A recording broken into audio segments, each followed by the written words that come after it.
Vanderbilt magpapaalam na sa Lakers balak i-trade ng koponan sa off-season. Pero bago natin yung pag-usapan, alam naman natin na isa si Dalton Knecht sa mga pinaka-underrated rookies ng 2024 NBA Draft. Bagamat may edad na siya para sa isang rookie, hindi maikakaila ang kanyang potential na maging susunod na Klay Thompson ng liga.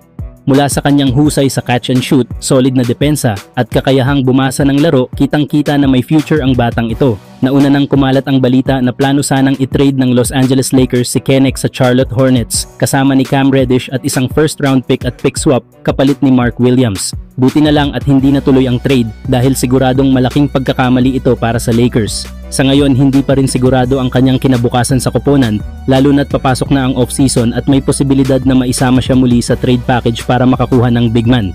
Pero base sa ipinakita ni Knecht ngayong season, malinaw na dapat siyang manatili sa Lakers. Sa isang laban kontra Denver Nuggets, ipinamalas ni Knecht ang kanyang galing. Nagtala siya ng 32 points, 2 rebounds, 1 assist at 5 made 3-pointers habang naglaro ng halos 37 minutes. Tumira siya ng 13 out of 27 sa field at 5 out of 13 mula sa 3. Sa laban na ito, siya ang naging top scorer ng Lakers at nagpakita ng composure kahit laban sa contender team na Denver Nuggets. Ngayong 2024-25 NBA season, naglaro si Knecht ng 78 games at nagsimula sa 16 sa mga ito. Sa loob ng 19 2 minutes per game, nag-average siya ng 9.1 points, 2.8 rebounds at 0.8 assist. Tumira siya ng 46.1% mula sa field at 37.6% naman mula sa 3-point range. Kung bibigyan lang sana siya ng mas maraming playing time gaya ng ginagawa ng Golden State Warriors sa kanilang mga rookie players, paniguradong mas mabilis ang development ni Knecht. Sa Warriors, kahit minsan ibinabangko nila si Jonathan Kuminga, binibigyan pa rin ito ng kumpiyansa ng coaching staff. Sa kaso ng Lakers, kung si JJ Redick nga ang magiging head coach pa rin ng Lakers, na kilala sa hindi masyadong gumagamit ng mga rookie at bench players, baka mas mahirapang makakuha muli ng minutes si Knecht next season. Ngunit kung mabibigyan lang siya ng tiwala at sapat na playing time, tiyak na lalong lalakas si Dalton Knecht at magiging mahalagang bahagi siya ng kinabukasan ng Lakers. May kakayahan siyang maging elite scorer at two-way player. Mahirap makahanap ng ganitong klaseng talento, kaya malaking pagkakamali kung isasama pa siya sa anumang trade. Kayo mga idol, ano ang masasabi nyo? Dapat bang huwag nang i-trade si Dalton Knecht ng Lakers? Samantala, balak nang i-trade ng Los Angeles Lakers si Jared Vanderbilt ngayong off-season. Bagamat may natitira pa siyang kontrata sa team, tila wala nang balak ang Lakers na panatilihin pa si Vando sa kanilang koponan.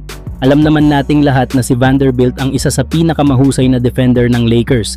Maaasahan siya sa pag-rebound at sa pag-lockdown ng mga best player ng kalaban. Ngunit sa kabila ng kanyang husay sa depensa, nagiging liability naman siya sa opensa ng Lakers. Si Vanderbilt ay halos hindi pinapansin ng depensa ng kalaban dahil kulang siya sa shooting, lalo na sa 3-point area. Bagamat kaya niyang tumira mula sa 3, napakababa naman ng kanyang percentage. Sa buong season, nag-average lang siya ng 28.1% mula sa 3-point range. Kaya naman madalas siyang iwanan ng depensa at kapag tumira siya, madalas ring hindi pumapasok ang kanyang tira. Ngayong 2024-25 NBA season, naglaro si Vando ng limitado dahil sa injury. Na-injure siya noong February 1, 2024 dahil sa right midfoot sprain at nagkaroon din ng fluid buildup sa kaliwang tuhod. Na-miss niya ang malaking bahagi ng season at bumalik lang sa court noong January 22, 2025. Sa kanyang pagbabalik, naglaro siya ng average na 16.1 minutes per game at nagtala ng 4.1 points, 5.1 rebounds at 1.1 assist per game habang may 48.8% field goal shooting at 28.1% mula sa 3. Bagamat solid pa rin naman ang kanyang depensa, tila hindi na siya fit sa sistema ni Coach JJ Redick na kilalang hindi madalas gumamit ng mga one-dimensional players. Sa playoff series kontra Minnesota Timberwolves, hindi rin masyado nagamit si Vando. Madalas siyang iwanan sa 3 at kapag tumitira, hindi rin pumapasok. Kaya't limitado ang kanyang minuto sa court at hindi siya naging malaking factor sa opensa ng Lakers. Dahil dito, mas makabubuti kung isama na lang si Vanderbilt sa trade package ng Lakers kung balak nilang kumuha ng isang maaasahang sentro o isang 3-and-D player na may consistent na shooting mula sa labas. Kahit mahalaga si Vando sa depensa, kailangang magsakripisyo ang Lakers para sa mas balanseng roster at mas competitive na lineup sa darating na season. Kayo mga idol, ano ang masasabi nyo? Dapat bang i-trade na si Jared Vanderbilt ng Lakers? I-comment nyo sa baba at pag-usapan natin yan.